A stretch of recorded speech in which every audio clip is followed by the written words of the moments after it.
If your boss walks into your office tomorrow and offers you a 25% raise and a shiny new title, I want you to do something very counterintuitive. I want you to hesitate. For decades, we've been told that the corporate ladder is the only reliable escalator to wealth. We see the promotion, we see the extra digits on the paycheck, and we assume we are winning. But I've spent a lot of time looking at the actual math of the modern workforce, and I've realised something terrifying. For many people, that promotion is actually a financial trap. It is a sophisticated way for a corporation to buy your most productive years at a massive discount, while effectively capping your ability to ever build true independent wealth. We call this the middle management trap. It is a psychological and mathematical paradox where earning more money on paper actually leaves you with less wealth, less time, and a lower quality of life. Today, we are going to peel back the curtain on the gross income illusion. We are going to calculate your true hourly rate and see why that move to management might be the most expensive mistake you ever make. Before we dive into the spreadsheets and the tax brackets, we need to define what wealth actually is. If you have a $100,000 salary, but you have 0 minutes of free time to enjoy it, are you actually wealthy? I would argue you are just a high-priced tenant of your own life. This channel is dedicated to the idea that financial literacy is the only real form of self-defense we have left. If you find this kind of deep dive valuable, the best return on investment for your time right now is to hit that subscribe button. It ensures you never miss a breakdown that could save you years of wasted effort. The middle management trap happens when the nominal increase in your salary is swallowed whole by a combination of higher taxes, increased lifestyle costs, and a massive surge in uncompensated hours. It is the moment you stop being an individual contributor and start being the shock absorber for the entire company.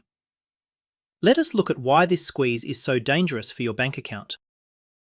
To understand the trap, you have to understand the fundamental shift in the nature of your work. When you are an individual contributor, your work is bounded. You write a piece of code, you finish a report, or you close a sale. When the task is done, you can mentally clock out. But the moment you accept a management role, your work becomes unbounded.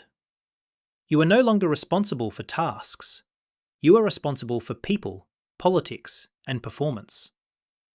According to data from firms like Gallup, middle managers report the highest levels of burnout and anxiety of any tier in the workforce. You are squeezed from both sides. You have to execute the grand, often unrealistic visions of the executives above you, while simultaneously managing the daily grievances and productivity of the team below you.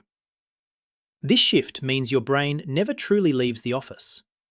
You are checking Slack on Sunday morning and worrying about turnover at 2 in the morning. This mental load is the first hidden cost that the recruiters never mention when they are dangling that $25,000 raise in front of you. It is the start of a process I call the dilution of your life force. The gross income illusion is the primary tool corporations use to keep people on the treadmill. Society measures success by the top-line number on your tax return. If you go from $80,000 to $105,000, you feel like a winner. Your family is proud, and you might even feel a sense of duty to work harder to justify that number. But financial literacy teaches us that wealth is not what you earn, it is what you keep and how efficiently you earn it. A 20% raise in gross pay almost never results in a 20% increase in wealth. In fact, due to the structure of our economy, that raise often comes with a set of mandatory expenses that can actually leave you with less disposable income at the end of the month than you had before the promotion. We are conditioned to look at the numerator, the money, while completely ignoring the denominator, the time and energy required to get it. If the money goes up by 20%, but the time investment goes up by 40%, you have actually taken a pay cut. You have just been fooled by a larger number. I want to introduce you to a concept that will change the way you look at every job offer for the rest of your life. It is called the true hourly rate. This was popularized by Joe Dominguez and Vicky Robin, and it is the only honest way to measure your income. Most people think their hourly rate is just their salary divided by 2,000 hours. That is a fantasy. To find your true hourly rate, you have to do two things. First, you must deduct every single work-related cost from your net pay. I am talking about taxes, commuting costs, the extra money you spend on professional clothes, and even the money you spend on decompression because your job is so stressful. Second, you have to add all work-related hours to your denominator. This includes your commute, the time you spend answering emails at the dinner table, and the time you spend on Sunday evening prepping for Monday. When you do this math, the results are often shocking. I have run these numbers for dozens of people, and I have seen managers making six figures who actually have a lower hourly rate than a high school teacher. Let us look at a real-world scenario to see how this happens. Meet Sarah and David. Sarah is an individual contributor making $80,000. She works a strict 40 hours and commutes 2 days a week. After taxes and her modest work expenses, Sarah takes home about $60,000. When we factor in her commute and a few hours of overtime, she invests about 2,200 hours a year into her job. Her true hourly rate is $26.62. Now look at David. David was an overachiever and got promoted to middle manager. His salary jumped to $105,000. On paper, he is crushing it. But because he is a manager, he is expected to be in the office 4 days a week to lead by example. He is now salaried exempt, which is corporate speak for "we do not have to pay you for overtime." David is working 55 hours a week. He spends his Sundays prepping. He is in a higher tax bracket, so the government takes a bigger bite. He has to spend more on dry cleaning and team lunches. When we run David's math, his true net earnings are around $71,000, but his true time investment has ballooned to 3,200 hours. David's true hourly rate is $22.25. Despite making $25,000 more on paper, David is making $4 less per hour than Sarah.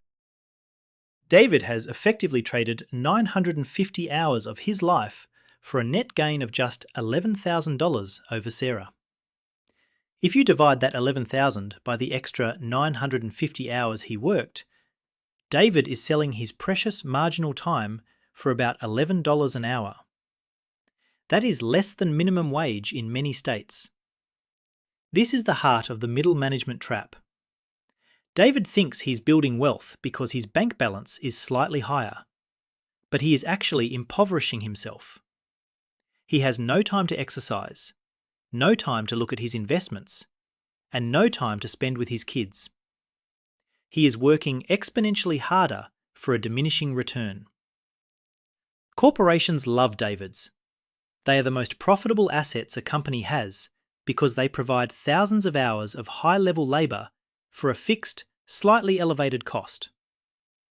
The tragedy is that David feels like he cannot quit because he has now built a life that requires that $105,000 salary.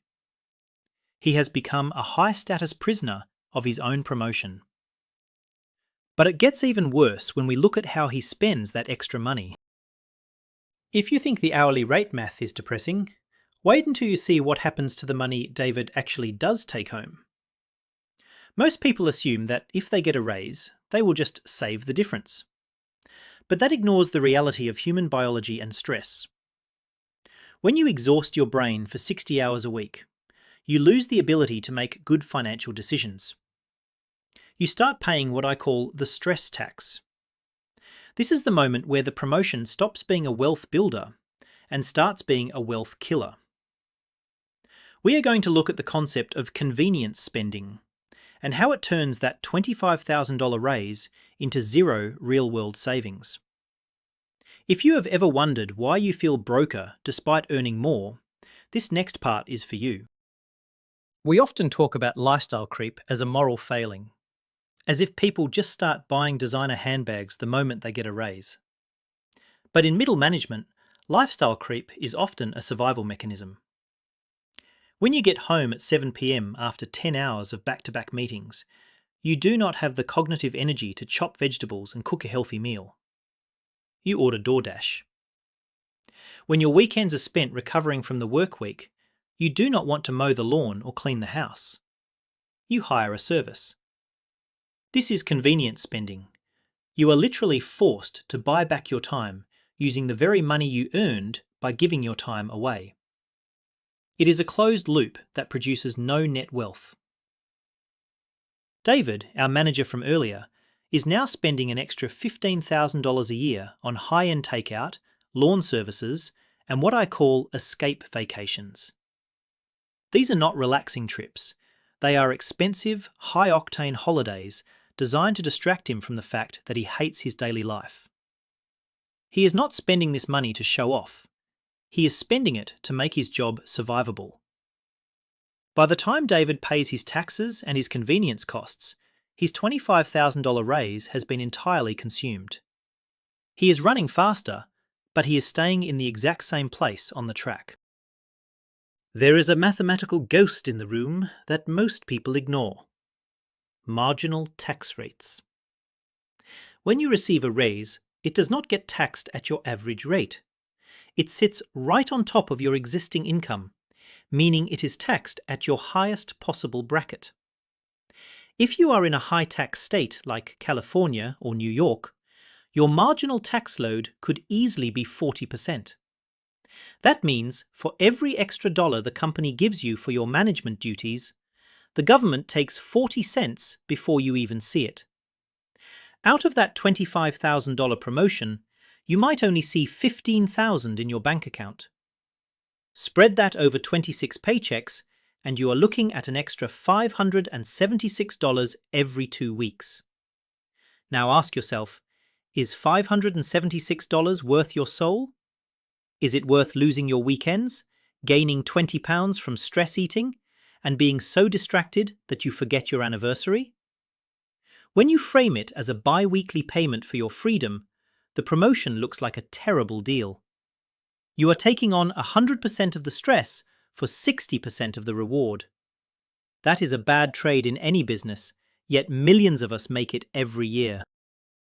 The greatest cost of the middle management trap is not the taxes or the takeout. It is the opportunity cost of your cognitive bandwidth. Wealth is rarely built through a salary alone.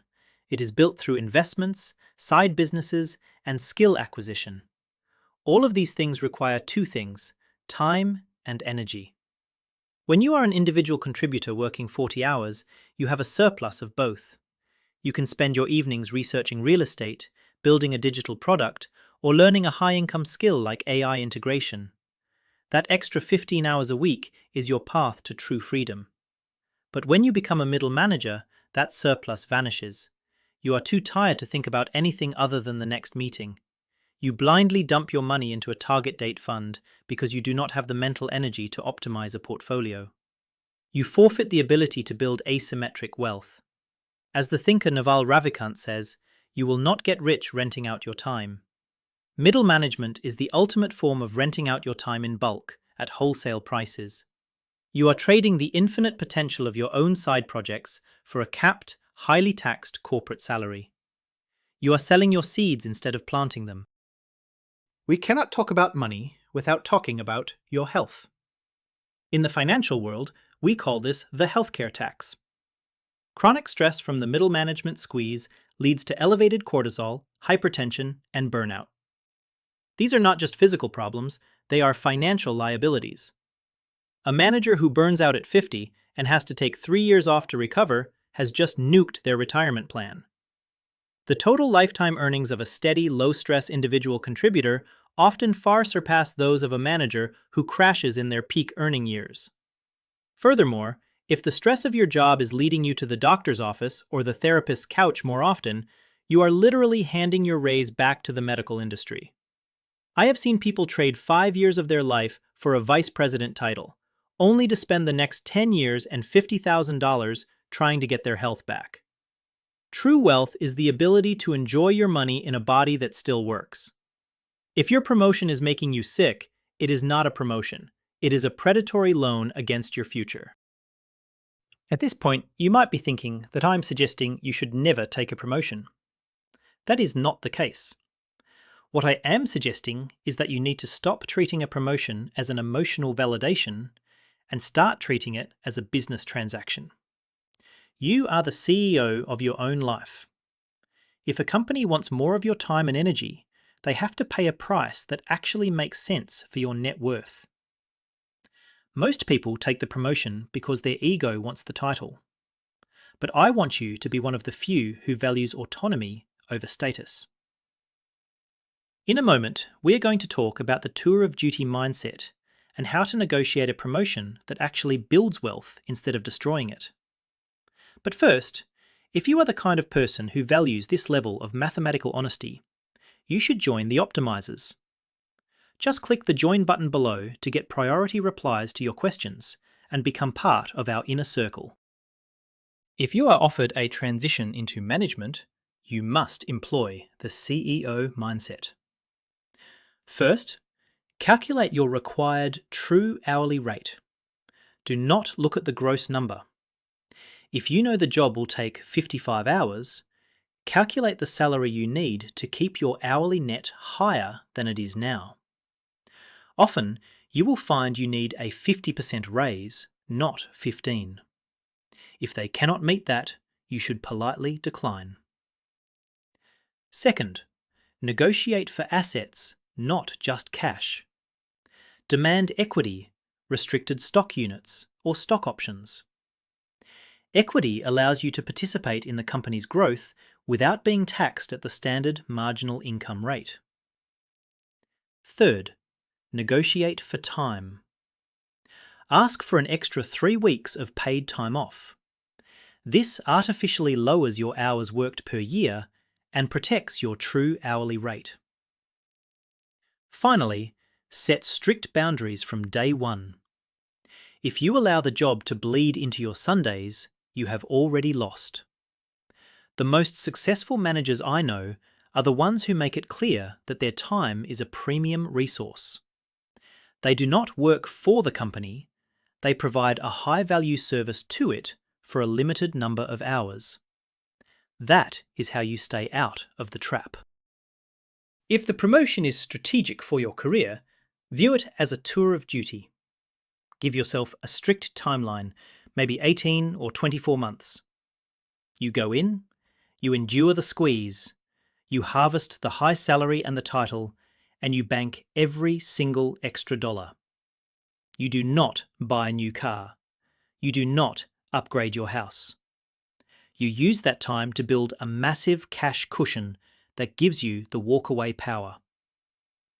Then, once your tour is over, you use that managerial title on your resume to leapfrog into a high-level strategic role elsewhere that offers more autonomy and fewer hours.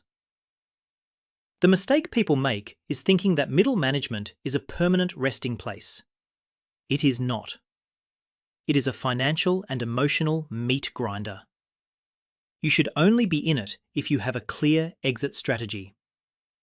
True financial success is reaching the point where you no longer need the corporate org chart to tell you what you are worth. It is when your assets generate more income than your labour ever could. The middle management trap is ultimately a philosophical question. We are raised to believe that the person with the biggest house and the most direct reports is the wealthiest. But in the 21st century, the highest form of wealth is autonomy. It is the ability to wake up on a Tuesday morning and decide exactly how you will spend your energy. A middle manager with a $150,000 salary and a 60-hour workweek is practically poorer than an individual contributor with a $70,000 salary and zero debt. Money is just a tool to buy back your time. If you use the tool backward, selling your time to get more money you have no time to spend, you have failed the fundamental test of financial literacy. I want you to have the courage to step off the corporate escalator if it is taking you to a place you do not want to be. Focus on your savings rate, guard your time fiercely, and remember that the best promotion you will ever get is the one you give yourself when you achieve financial independence. I want to hear from you. Have you taken the promotion and regretted it? Or have you turned one down to protect your lifestyle? Your stories are the data points that help this community see through the corporate illusion. Drop a comment below and let us do a peer review of the middle management trap. If you found this breakdown helpful, please share it with one friend who is currently stressing over a job offer. It might be the best piece of financial advice they ever get. I am Tom, and this is Tom Talks Money. Thanks for watching, and remember, keep your hourly rate high and your stress tax low. I will see you in the next one.